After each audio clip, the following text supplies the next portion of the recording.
Today's episode of Filmmaker U is brought to you by our sponsors OWC. Go to owcdigital.com for all your filmmaking and computer needs. And it's also brought to you by our other sponsors, AJA. Make sure to check out aja.com so that you can see how they can help you in your post-production needs. Gordon Raquel from Filmmaker U. At Filmmaker U, we create courses for professionals to deepen and diversify existing skill set. You can learn more at filmmakeru.com, or of course follow us on Twitter at filmmaker_u. Every week we interview a film professional, and this week I'm joined by, sorry, let me take that again. Every week we're joined by a film professional, and this week I'm joined by cinematographer Jonathan Furmanski, whose work includes The Dropout, Elizabeth Holmes, and more recently, Life and Beth. Welcome to the show. Thank you. I'm very glad to be here. Now, I know you've worked on Life and Beth, but I do have a few questions about Search Party. Please, yeah. Oh no, I'm happy to talk about Search Party. I feel like that was a show that needs to be known about more, because everyone I talk to, once I get them to watch it, they get hooked. Yeah. So it's interesting because when I think about comedies, I think for whatever reason, I fall back to like the 90s and the 80s, where it was almost like a lighting style for the comedies. Like if you were shooting a comedy, there was a particular look. And this, it was almost like you guys were like, we're going to make this a dark noir style. Was that like, what did you guys come up with for the lighting? Like, how was the look created? Well, that show evolved as it went on. So like when we did the pilot, there were kind of, I mean, I really have to act, this is a while ago, but, we talked about how, Dory's story was a little bit more of this kind of, whodunit, this a little bit greater sense of unease and a little bit of a voyeuristic kind of approach to it, which all was kind of like rooted in her story about being somebody who's kind of like listless in life and really kind of struggling to find some kind of like purpose or meaning or something like that. And then the comedy came from her friends. And so when she was with her friends, it was a little bit sillier. It was a little bit more kind of like obviously, funny. Whereas when we were doing Dory's story, when she was by herself, with her boyfriend or ex-boyfriend, or, looking for a job or whatever, or searching for Chantal, it got a little bit more serious. Now, of course, like a show like that, like they overlap quite a bit. There's still comedy in the drama and there's still drama in the comedy. But we decided to kind of approach it with a little bit more of, I mean, we talked a lot about filmmakers like Stanley Kubrick and David Fincher, and the way that they created, a sense of unease, even in like the simplest scenes. And so we tried to bring a little bit of that into the pilot. Then as season one kind of, we shot the pilot as its own thing, and then it got greenlit, and then we did season one. And as we did season one, we kind of like started driving towards this, this mystery, that seemed to have like all these layers. And of course, like no spoilers, but, when they finally kind of like figure it out, they realize like, oh, nothing was really happening.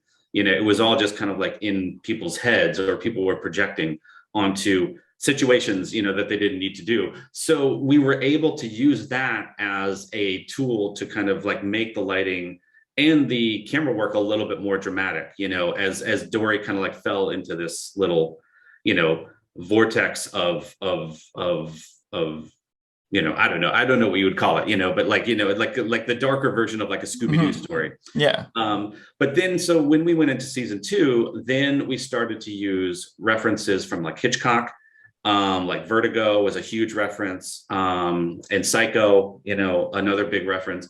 And so that kind of drove a lot of the choices there. And season three was, what did we talk about for season three? Because it was a courtroom drama. So we talked a lot about movies like The Verdict, and how to approach things like that. And then four started to go into a little bit more of like a bizarre area where she was trapped in that basement. and hopefully for the people who are not seeing the show, I'm not like giving too much away, but there was a progression to the story from season to season, and we were able to use that to kind of, guide the lighting and the camera work, a little bit. Okay, so you mentioned creating a sense of unease when you're shooting it. How do you create that sense in the image? Like, what is your approach to doing that? Well, sometimes it's doing things where the framing of it might feel a little bit strangely rigid. There was a shot of Dory in the pilot. There's a shot of her knocking on her boyfriend's door, and we shot it from far away with a longer lens. And we put some things, like I think we had like a metal fence in the foreground, and she was like kind of like off to the side a little bit. There's a lot of room around her in the frame and these layers of depth. So it made it feel, instead of being with her on the stoop, we were further away, and it had a little bit more of a voyeuristic feel to it.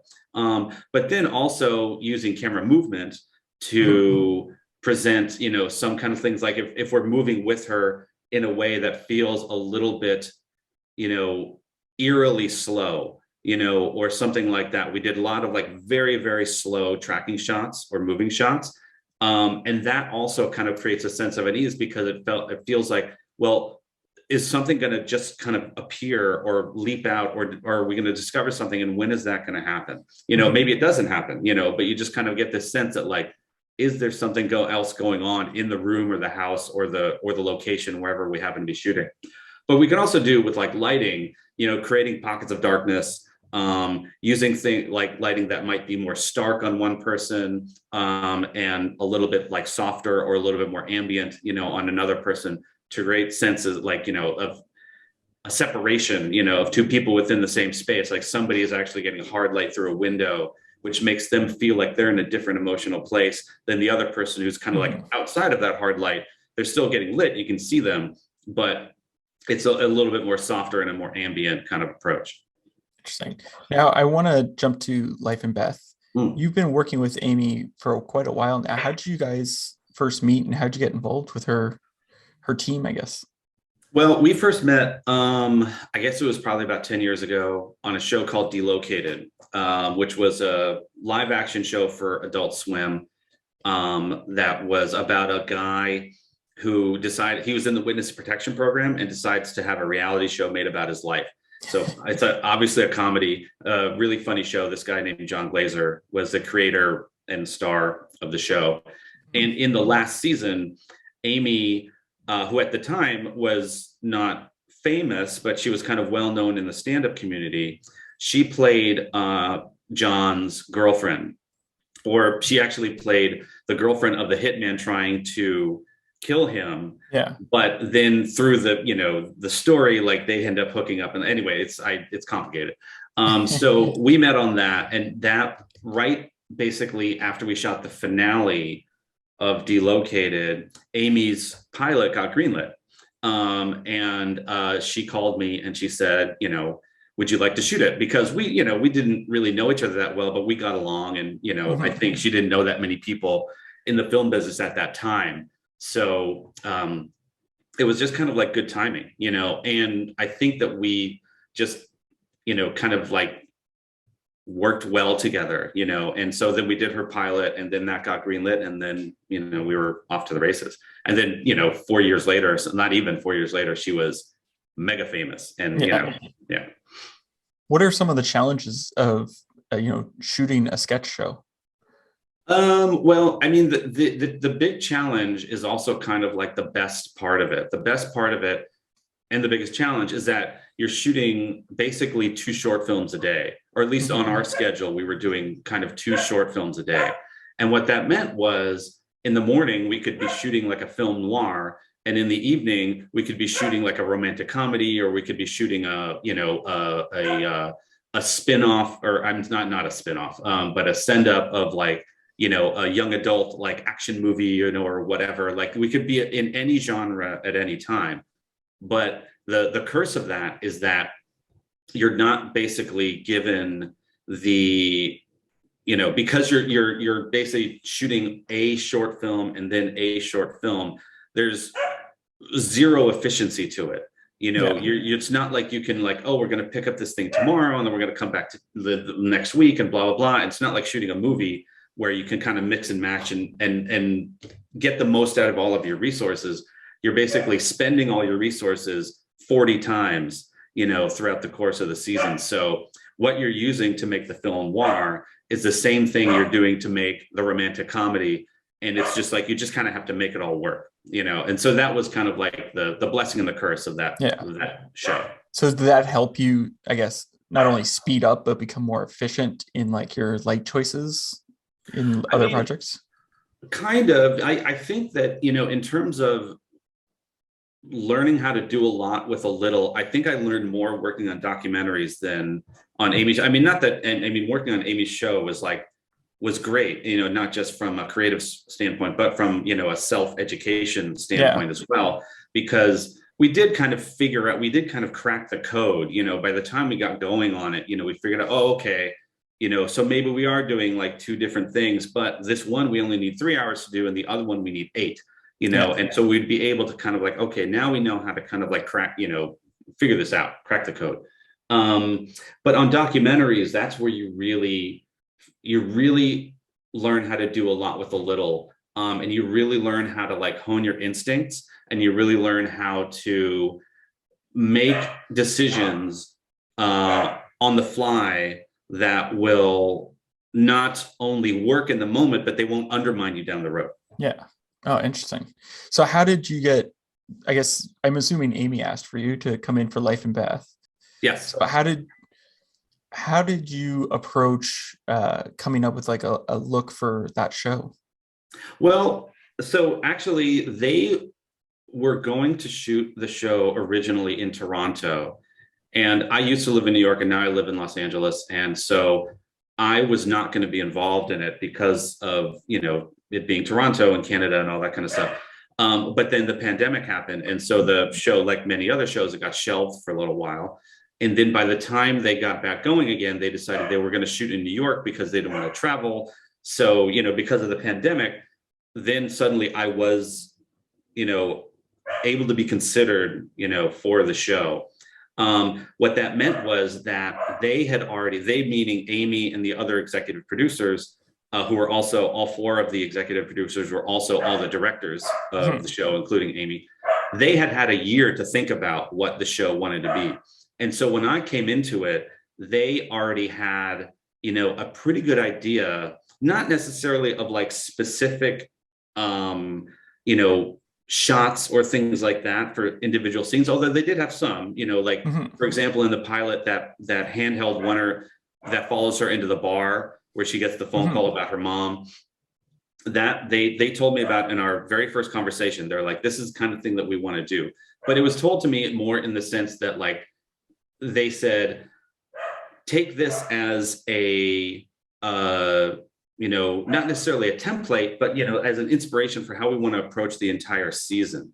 And so then I was able to take that and then go and say like, oh, okay, now I know how to approach like all the other scenes. But they had effectively, Amy in our first talk about the show, she said, I'm not interested in doing a ton of coverage. I'm not interested in doing, 7 shots if we can do this in 2 and have it be just as good. If we need 7 shots, let's get 7 shots. But if we can do it in 2 and it feels a little bit more thoughtful and it feels a little bit more elegant and it doesn't undermine the comedy or the drama of whatever the scene is, then that's what she wanted to get.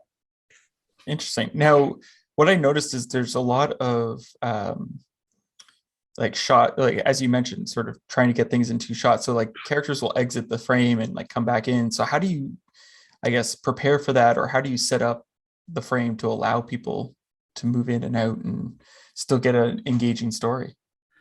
We had to, there were a lot of scenes that we thought about a lot ahead of time. The boat accident is a good example. We had to think very clearly about like how we wanted to approach things like that, because stunts were involved and we're on water and all that kind of stuff. So you can't just kind of like wing it with something like that. But for a lot of the other scenes, especially like scenes where Beth was talking to her sister or something like, I don't want to say intentionally didn't shot list, because I think we shot listed quite a bit of the show, But we always came into the room with a completely open mind, thinking, let's see what the actors want to do. Let's see how it feels, and let's use these. I guess I should backtrack a little bit. In the prep period, we talked a lot about movies like Manhattan, and Mike Nichols movies, from the 70s, and how they were unafraid to have people come in and out of the frame, or to lose people like around a corner for a moment, or something like that. That it's like, after a few minutes, who the people are. Like, it just felt like there was a more interesting and dynamic way to kind of like tell these stories. And if we weren't so concerned with being on somebody's face, like being like frontal on somebody's face every time they said something, it just opened up a world of possibilities in terms of coverage. So now to get back to, like, we're in the room with the actors and we're rehearsing, if one of them decides like, oh, I'm going to run into the kitchen and grab a thing and then come back, it didn't feel like, oh, now we have to get a shot of them in the kitchen anymore. Now we can just like let them leave. We still hear their voice, or we're with the other person and then they come back, and that's fine, because that felt a little bit more real. It felt a little bit more like we were in the room with these characters, and it suited this approach, which, like I was saying, like just wanted to be a little bit less about like the multitude of shots and a little bit more about how can we tell this story in a simple, not meaning easy, but in a simple and elegant way. So now you also used, at least from my research, so if I'm mistaken, I apologize, but you used vintage lenses on this, correct? Sort of. So one of the first phone calls that I made when I, first started talking to Amy was to Dan Sasaki at Panavision. And I basically told him, I am looking for a Canon K35 that has all of the personality of that lens, but is in a modern housing. So I don't have to worry about, I shot with K35s 100 times in my career. Yeah. They're great and they look amazing, but you can get a set where, the color matching is all over the map, or, the focus rings and the iris rings are, everything under the sun. And so swapping a lens is a really big deal. Or you need like 10 rings for your matte box to make it all work. Yeah. It's like, I just don't want to like work like that. I want to be a little bit more, streamlined. And Dan said, well, I just happen to be working right now on exactly that. It's these new lenses. I don't think they have a name still, a year and a half later. And they're exactly what you're talking about. They have the warmth and the personality and a little bit of like the softer contrast of a K35. They flare beautifully. They deal with kind of like things like blowing out windows in like a really elegant way, really nice. But they're in brand new housings. They're all color matched, and they all, they all line up in the way that any modern series of lenses would. And I was like, that's amazing. So I went like the next week to go check them out. And Dan had brought out they were called VA lenses at the time. So he had brought out whatever VA lenses he had ready to go, which is only like 3 or 4. And he brought out a few other lenses from the Panavision inventory to compare to. And one of those was a Sphero, which is I should say all of these lenses are also full frame lenses. Okay. So you could use them on the Venice or the Ariel F or whatever. And the Sphero is a lens from the 80s, which it's weird to talk about something from the 80s as being vintage, but I guess these days, it's 40 years ago. So, yeah, it's 40 years ago. Yeah. So, as soon as he put the Sphero up, I can't remember which focal length it was. Maybe it was the 40.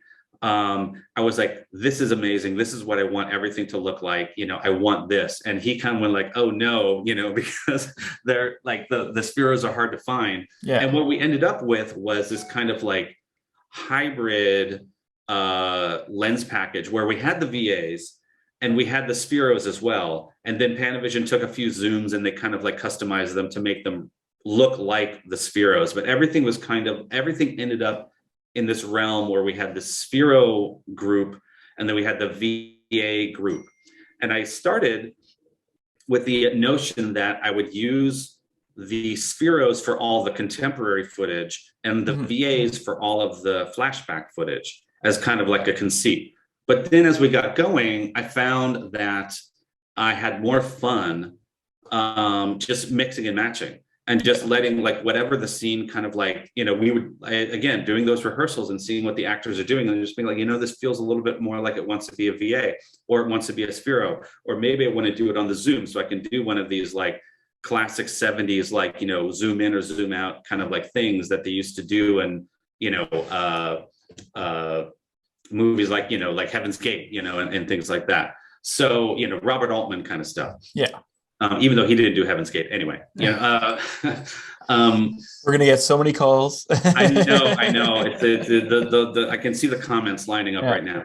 But anyway, so ironically, what ended up happening was because of that, I ended up with exactly what I didn't want, which meant that like every time we changed a lens, because I was swapping around and going back and forth and doing all this kind of stuff, that it was always like, oh, we're going from a zoom to a prime, then to a different series of prime.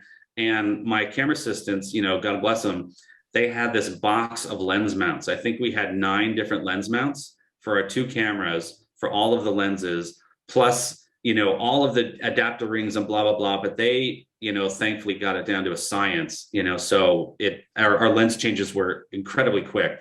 But again, I ended up kind of like digging my own or painting myself into a corner or whatever analogy you want to make. Or metaphor. Anyway, I ended up doing exactly what I didn't want to do, which was have this kind of like Frankenstein collection, of lenses. You almost needed some kind of Bolex adapter that you could just stick on the front and rotate the lens that you wanted in. Kind of, yeah. So I have one last question for you. We've been stuck in the pandemic for going on 2+ years. Is there a show or a movie you've discovered on streaming networks that people should check out if they're stuck indoors due to the pandemic? Well, we ended up watching quite a bit, like I think everybody did. We, like a lot of people, we were huge fans of Ozark, and we just finished Barry, season 3 of Barry, which we loved. It's fantastic. Both of those. Yeah, we love both of those shows.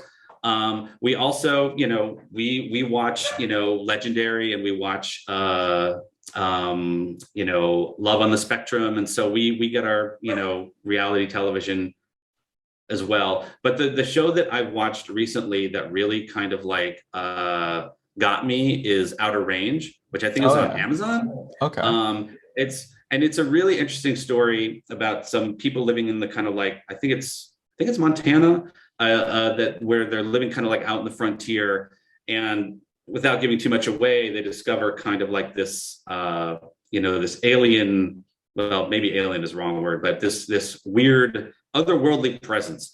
And then, hijinks ensue, but it's beautifully shot, it's really interesting. And I loved it. It had like that scope, that is always nice to see even on like a small screen. So that was a real joy to discover.